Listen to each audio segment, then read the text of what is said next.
de C-Office, el acrónimo de C-Office tiene relación con, podemos decir, el modelo teórico que está por detrás, que trata de ser un modelo de innovación social. O sea, para nosotros, transformar la sociedad pasa por transformar a las familias, y dentro de las familias un lugar especial, las mujeres, ¿sí? Entonces es un programa de formación, de orientación familiar digital, que nace eh, por, podemos decir, una cuestión que es: nos hemos dado cuenta que, y esto por los estudios que hemos hecho en Intermedia desde hace años, que muchos de los programas sociales no están basados en evidencia, o no tienen un modelo teórico que los soporte. Esto, en el año 2006 yo organicé en México, en Ciudad de México. Yo amo el país, México, especialmente la Ciudad de México, por la Virgen de Guadalupe. Esto no lo digo porque estén mexicanas, esto es evidente, o sea, digo, lo pueden decir mis amigos mexicanos. En el año 2006 yo organicé ahí un congreso de educación de la afectividad y la sexualidad de los adolescentes. Y ahí estuvo, no sé si lo conocen, es un médico español, se llama Joaquín de Irala, de la Universidad de Navarra, en donde me, me tomó en una parte. Yo era en ese momento el project manager de ese congreso. Me dice: mira, muy lindo todas las ideas, pero ninguna está basada en datos, en evidencia empírica, ¿sí? Entonces, justamente a partir de ese año comenzamos a recoger información y a observar qué tipo de modelos teóricos podrían dar soporte a esos programas que potenciaban la educación de la afectividad y la sexualidad. Entonces, nos propusimos primero elaborar un protocolo de intervención social basado en las relaciones interpersonales, ¿sí? Un protocolo es una serie de pasos validados que parte de una teoría y llega a un resultado. Si no se llega a un resultado, ese mismo protocolo nos indica dónde nos equivocamos, ¿sí? Y como van a ver, hay algunas observaciones que nosotros, algunos aspectos que tenemos que mejorar, ¿sí? Justamente nos dimos cuenta a través de esa forma de trabajar. Es un consorcio interdisciplinar. En un contexto de aislamiento, lo de WhatsApp no estaba previsto al inicio. Nosotros, como a todos, ¿no?, me parece, nos, bueno, aparece este tema del virus, el tema del aislamiento, y entonces nos comenzamos a preguntar, bueno, ¿cómo hacemos para llegar a las mujeres con la formación en empatía? Que eso sí que veníamos trabajándolo. Y así justamente por trabajar con un protocolo y por trabajar con teoría, ¿sí? Habíamos publicado ya el año pasado un artículo sobre esto. Nos permitió identificar el microaprendizaje como una metodología que podía aplicarse fácilmente para mejorar la calidad de vida de las participantes a través de la formación de la empatía. Entonces, el principal resultado que obtuvimos desde el punto de vista científico es que, bueno, el protocolo obtiene los resultados esperados, ¿sí? La metodología aumentó la empatía, incluso siendo muy breve la aplicación. La aplicación fue de un mes y algo, ¿sí? O sea, o menos de un mes. O sea, es muy breve, con mínima inversión en estructura, con mínima inversión en formación, porque justamente aquí hay un elemento. Ustedes tienen el principal activo de ANSPAC, creo que es, y de todas las ONGs que funcionan, son las coordinadoras, o sea, son las personas que tienen sobre el territorio, ¿sí? Entonces, si nosotros no hubiéramos encontrado coordinadoras capaces de trasladar un conocimiento, de acompañar a las mujeres, hubiera sido imposible, ¿sí? Pero eso era parte sí, del protocolo desde el inicio. Nosotros teníamos que ofrecer un programa de formación en empatía a una ONG que que ya estuviera operando y con formadores en el territorio, ¿sí? Y que justamente esto formó en un contexto tan difícil como el del COVID. Ahora, un resultado que nosotros no previmos desde el inicio, o sea, sí lo previmos cuando trabajamos ya con la idea del microaprendizaje y de WhatsApp, pero un resultado que surge es la digitalización de las organizaciones. no sé si ya lo tienen, ya lo están conversando en ASPAC a nivel internacional. Hoy, por ejemplo, uno de los principales medios de Argentina organizó un seminario de todo el día sobre digitalización.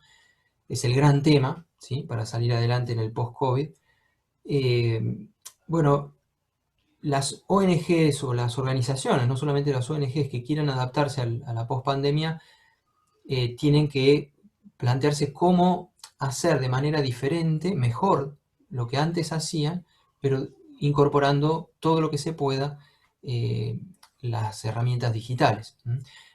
Si hasta marzo el 30% de la población había comprado por internet, hoy se calcula en Argentina que el 70% de la población, incluso adultos mayores, están utilizando de alguna manera las herramientas tecnológicas, ¿sí? Entonces, hoy sale por unas cuestiones políticas que no voy a contar acá, el porcentaje de personas que tienen conexión a Internet en Argentina es más del 80%. O sea, claro, no todos tienen el mismo grado de conectividad, ¿sí? Ese era uno de los obstáculos que nosotros teníamos en este proyecto, por eso elegimos WhatsApp.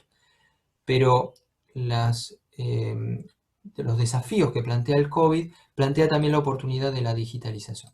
Bueno, esto lo que ven aquí, después una vez que presentemos el paper con Jazmín, se lo vamos a mandar. Es un paper de unas 15 páginas. Aquí tienen el protocolo. Estos son los pasos. Como les dije, atrás de esto hay un modelo teórico, o sea, hay una explicación de cómo se genera un cambio, y esa explicación se traduce en una serie de pasos que se llama protocolo. Ese protocolo tiene estas 6 etapas. Se hace un análisis, se forma el equipo, se construye una matriz. No sé si utilizaron alguna vez la matriz de marco lógico, pero estamos trabajando con esa matriz para generar cambio. Se diseña el programa, se implementa y se evalúa. Son 6 etapas que aparecen en el circulito acá, una cosa toda muy coherente. En realidad se van haciendo etapas simultáneas. Una de las cosas que más nos ayudó fue, por ejemplo, cuando creo que fuiste vos, Agustina, que nos dijo, bueno, pero en este programa no hay referencias a Dios.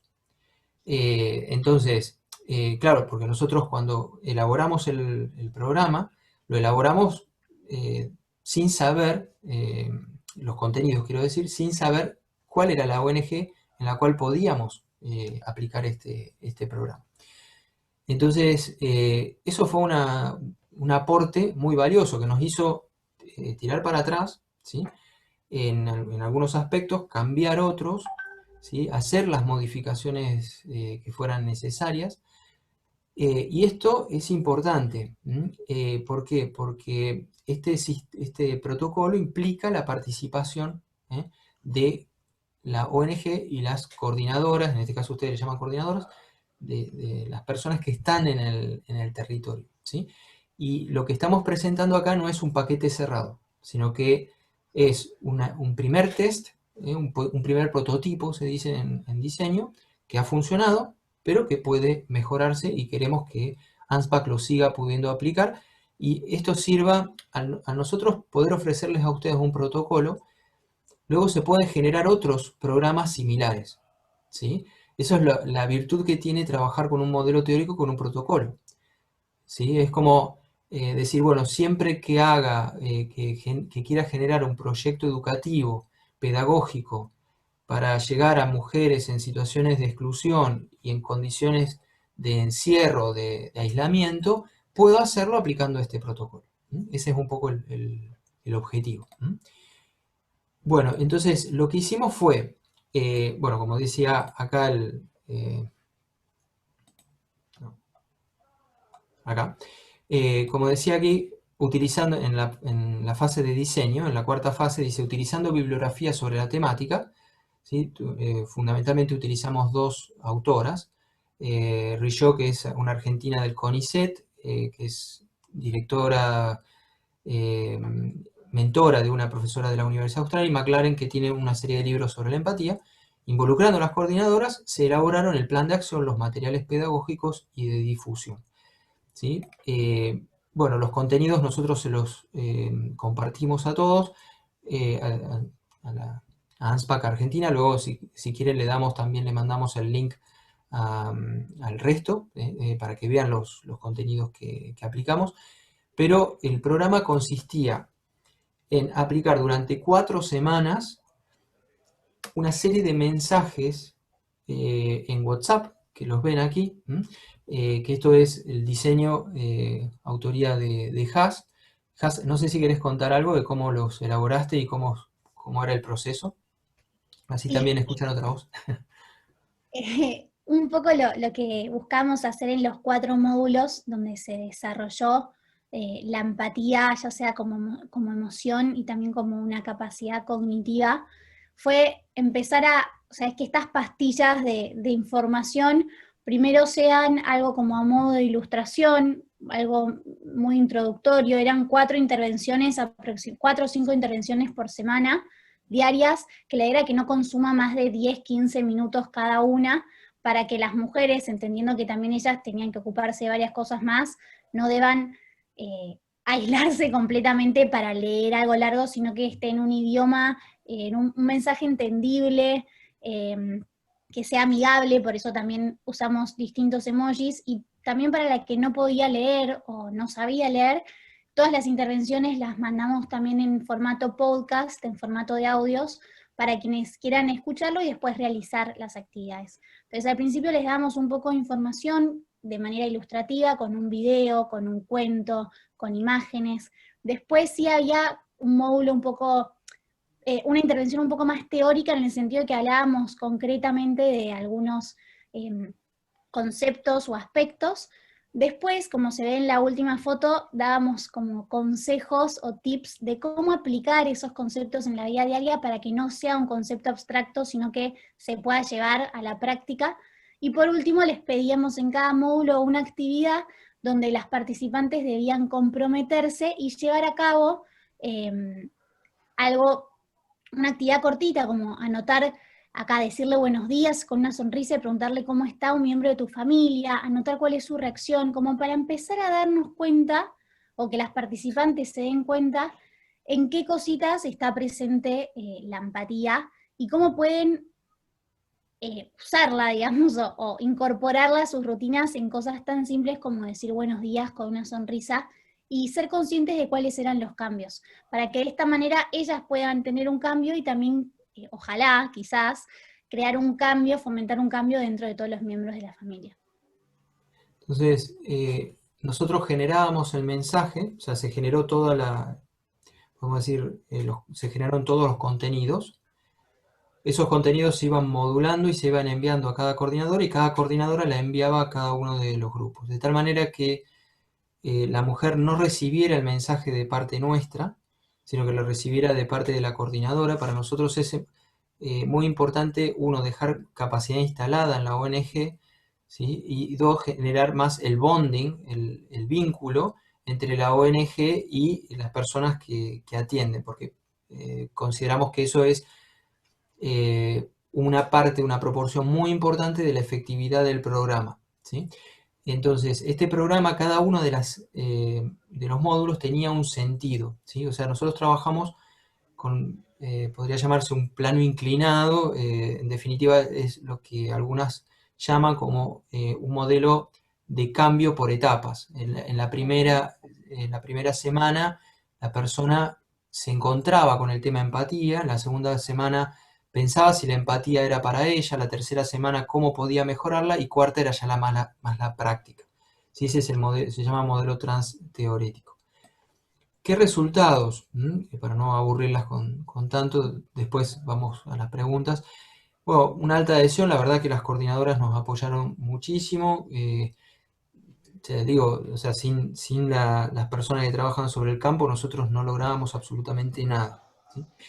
Eh, es muy importante la relación participante-coordinadora.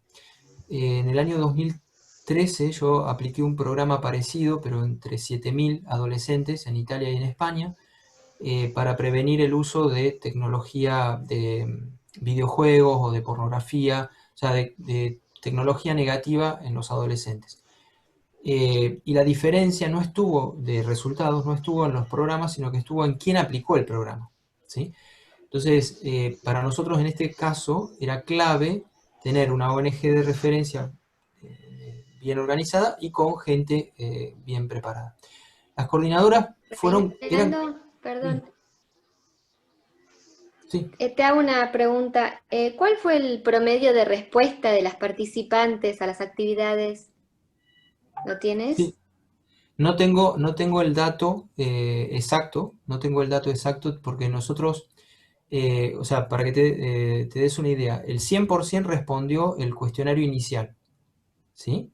El 50% respondió el cuestionario final. Nosotros teníamos un cuestionario inicial, todo el programa y el cuestionario final. El cuestionario final lo respondió el 50%. Ahora, nosotros, no tengo el dato de cuántas mujeres, ¿sí?, terminaron todos los programas. Todas las mujeres recibieron el programa. Lo que sí nosotros no podemos evaluar es de aquellas mujeres que no respondieron el cuestionario final, cuántas realmente participaron de todo. Sí sabemos que o sea, los resultados que van a ver ahora son del 50% de la intervención, ¿sí? Perfecto, Entonces, gracias. un detalle importante, y esta es muy buena tu pregunta. Un detalle importante, a las mujeres les costó de modo particular, finalmente, de modo particular, eh, los cuestionarios online, ¿sí? O sea, que tengan conexión en Internet, que sepan utilizar WhatsApp, no significa que ya están preparadas para todo lo que son interacciones digitales, ¿sí? Entonces, bueno, ¿por qué no respondió el 100% de las mujeres del cuestionario final? Creo que porque, bueno, no todas estaban preparadas para el cuestionario. Bien, eso, o sea, lo que nosotros hicimos en ese caso fue, nosotros podíamos determinar, no las personas, porque los cuestionarios eran anónimos, pero sí de qué grupo participaban. Entonces los resultados que van a ver están controlados por el grupo de pertenencia, ¿sí? Eso significa que si la persona no completó los dos cuestionarios, nosotros no sabemos quién es, pero sí sabemos que respondió el cuestionario de inicio y el cuestionario de final, ¿sí? Entonces solo controlamos en esas mujeres. ¿Se entiende? ¿Sí? Entonces, las coordinadoras como confidentes. Y logramos dos resultados. No logramos aumentar la empatía en todos los factores, ¿sí? Logramos dos resultados, ¿sí? El primero es mayor autocontrol en situaciones difíciles, que es una de las dimensiones de la empatía. Y el segundo es una mayor atención y compasión por el sufrimiento de los demás. Una de las cosas que nosotros queríamos lograr y no logramos, pensamos que es por el tiempo de intervención, fue que ellas pudiesen crecer en empatía, o mejor, en capacidad crítica de los contenidos que reciben habitualmente a través de las redes sociales. De hecho, esa era una de las hipótesis que nosotros teníamos, que era, si nosotros hacemos todo esto a través de WhatsApp, y ellas interactúan con las coordinadoras a través de WhatsApp, responden cuestionarios online, seguramente tienen una visión más crítica de los mensajes que reciben a través de los medios.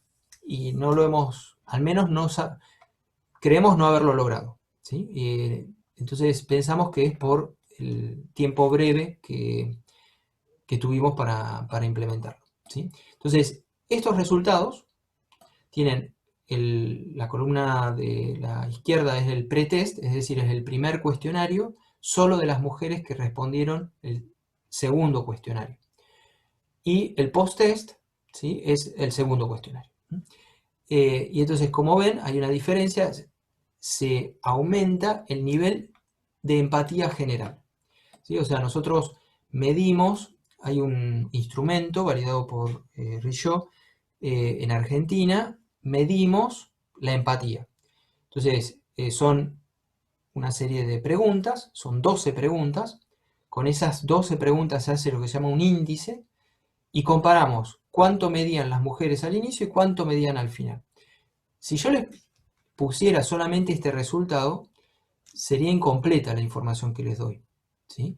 ¿Por qué? Porque les diría, fue un éxito el programa, ¿sí? Porque aumentamos en menos de un mes, aumentamos un poco la empatía, ¿sí? Y esto de manera significativa, es decir, sabiendo que se generó el cambio solo por el programa que hicimos. Ahora bien, en ciencia lo que se trata de decir es, che, pero ¿no será que aumentaron solo en algunas dimensiones y en otras no aumentaron y lo que vemos es un promedio? Y efectivamente, ¿sí? Efectivamente. Entonces, para eso nosotros, bueno, utilizamos un diseño que se llama, esto que yo les expliqué, ¿sí? Una escala de 12 ítems al inicio y al final. Se llama cuasi experimental porque tiene un grupo que se va siguiendo durante un periodo. La escala, o sea, el instrumento funciona, está validado, lo validaron otros. Es decir, nosotros utilizamos un termómetro que efectivamente mide la fiebre. Nosotros utilizamos una medida de empatía. Entonces aquí tienen las medidas un poquito más exactas. Fíjense en, les voy a anotar.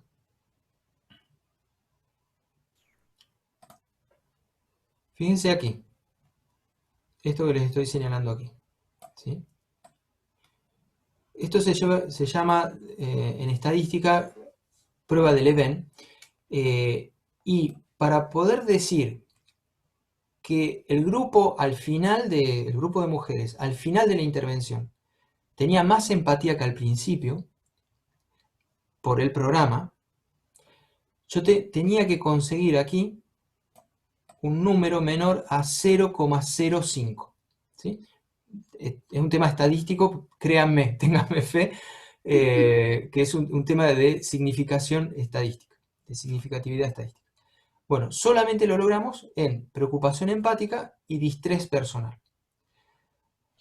Ahora, no en toda la preocupación empática, no en todo el distrés personal. Fíjense que en fantasía tenemos 0,8, ¿sí?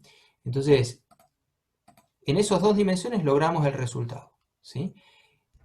Bueno, esto es otro análisis que ven, de nuevo, aquí ven la media, antes tenía 2,8, al final 3,13, ¿sí?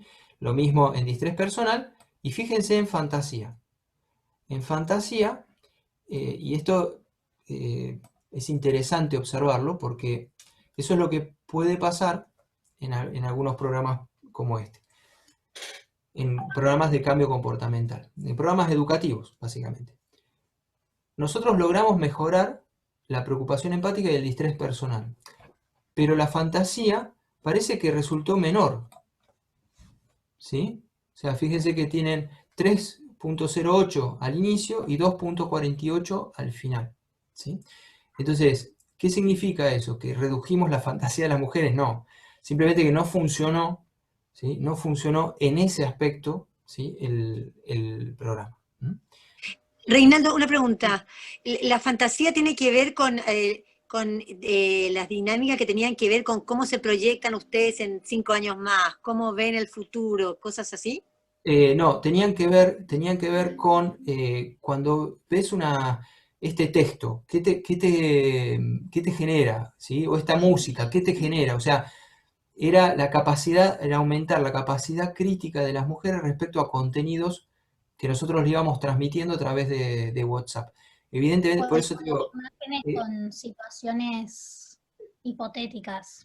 claro, o sea, nosotros le mandábamos, por ejemplo, una imagen de dos personas peleándose y les preguntábamos si eso les generaba alguna reacción, y la verdad es que no lo hemos logrado. Evidentemente WhatsApp no es la mejor plataforma para esto. O sea, es una plataforma para texto y muy poco para imagen. Bueno, esto queda en esta... Ahora, en esta demostración. Si nos quedáramos solamente con el cuantitativo, bueno, no sé seguramente habrán leído que los análisis cuantitativos tienen muchísimas limitaciones, tienen muchos asuntos, tienen muchos presupuestos, ¿no? Bueno, acá les vamos a mostrar algunos resultados que son respuestas abiertas, comentarios que recibimos de las mujeres, ¿sí? Entonces, en donde nosotros podemos observar, no solamente a través de números, no solamente a través de estadísticas, sino a través de sus propias palabras, qué pasó, ¿sí? Entonces, por ejemplo, una situación en la que podría ser más empática, tener que compartir algo con una persona que no te cae bien, pero poner la mejor cara y tratarla con respeto. La verdad que si ante todo el respeto. Hay errores de redacción, nosotros replicamos la forma de escribir de las mujeres. Empatía con los niños. Los niños son reflejos de los padres. Si yo como madre educo a mis hijos bajo la violencia o malos hábitos, mis hijos crecerán de igual forma. Es lo que pienso. Bueno, digamos, tenemos decenas de mensajes que, bueno, ahora vamos a analizarlos con cierto detenimiento, pero nos los hemos leído y hay muchísimos de este tipo. Es decir, mensajes en los cuales las mujeres demostraron reflexionar sobre cómo relacionarse con los demás. La toma de perspectiva, ¿sí? Los dejo, ¿qué pasó? Les preguntábamos qué pasó después de nuestra intervención. ¿Sí? Bueno, los dejo discutir si tienen sentido en una cuestión hipotética. Igual ellos no pelean por nada, siempre porque uno siente que le falla al otro y si hablan desde el dolor de su corazón, nunca los dejo que se pasen con las palabras de todas formas, además de hermanos son mejores amigos. Bueno, repito, hay un tema ahí de redacción, pero lo que están queriendo decir es, reflexionaron sobre la necesidad de escuchar al otro, ¿sí? a la otra. A veces es un poco más fácil entender la postura del otro, aunque nos lastiman, sin causa aparente, y a veces nos duele tanto que se hace muy difícil. Se sabe en este tipo de estrategias de comunicación que cuanto más reflexiona una persona sobre una cuestión, más se está aprendiendo de esa reflexión, está cambiando también la realidad social. O sea, hay una teoría que es la teoría del realismo crítico, según el cual lo importante no es solamente la estructura, no es solamente la persona, sino que es cómo la persona se relaciona con esa estructura. Y eso es una de las cosas que queríamos lograr a través de este tipo de proyectos, que reflexionase sobre cómo se relacionan ellas con la estructura, en ese caso la familia. Les preguntábamos, bueno, ¿cómo reaccionan después de observar, después de leer las instrucciones o las sugerencias? Bueno, trato de evitar peleas enfrente de los niños, les explico que son diferencias de adultos, que no es grave, ¿sí? Luego se les hizo hacer un diario de las emociones para que contasen emociones positivas, negativas, ¿sí? Y entonces a través de esa reflexión se genera un autoconocimiento. Un poquito más rápido porque ya es muy largo. ¿Qué aprendieron? Bueno, aprendí que las pequeñas cosas pueden cambiar mi vida o mi día a día, la de los demás. Aprendí que hay que valorar más a la persona que tenemos al lado, valorarme más a mí, ayudar más, que el mundo necesita mucha más gente buena, disfrutar cada instante a sus hijos. Fíjense que hay referencias a Dios, ¿no? O sea que hubo un impacto también desde ese punto de vista, ¿sí? Desde el punto de vista espiritual. En el programa aparece sobre la empatía cómo identificar, cómo controlar, cómo compartir, pensar en cosas. O sea, la verdad es que cuando veíamos los resultados nos llenaron más de alegría los cualitativos que los cuantitativos. Porque los cualitativos eran las palabras de las propias mujeres, ¿no? De hecho, alguna dijo, bueno, estaría buenísimo poder acompañarlas un poco más, tal vez hacer un mes intensivo, bueno, esto es una coordinadora, y seguir con alguna dinámica cada 15 días por algunos meses más, así pueden poner más en práctica lo aprendido, ¿sí? Y el problema que tenemos que resolver es cómo hacemos las encuestas, y algunas intervenciones hacerlas más dinámicas. Justamente eso lo vimos en el resultado cuantitativo de cómo aumentar la capacidad crítica ante las imágenes. Una cosa que les queríamos compartir, además ya para cerrar y que darles lugar a preguntas, a comentarios, es que nosotros creemos que vale la pena seguir insistiendo en la capacidad de análisis crítico en el uso de los medios, porque estas personas, aunque se encuentran en situaciones de exclusión, son personas que utilizan las redes y son muy influenciables, como todos nosotros, somos muy influenciables a través de las redes. Nos hubiera gustado, francamente, que uno de los resultados fuera el aumento del juicio, de la capacidad de análisis crítico de los medios. No lo hemos logrado.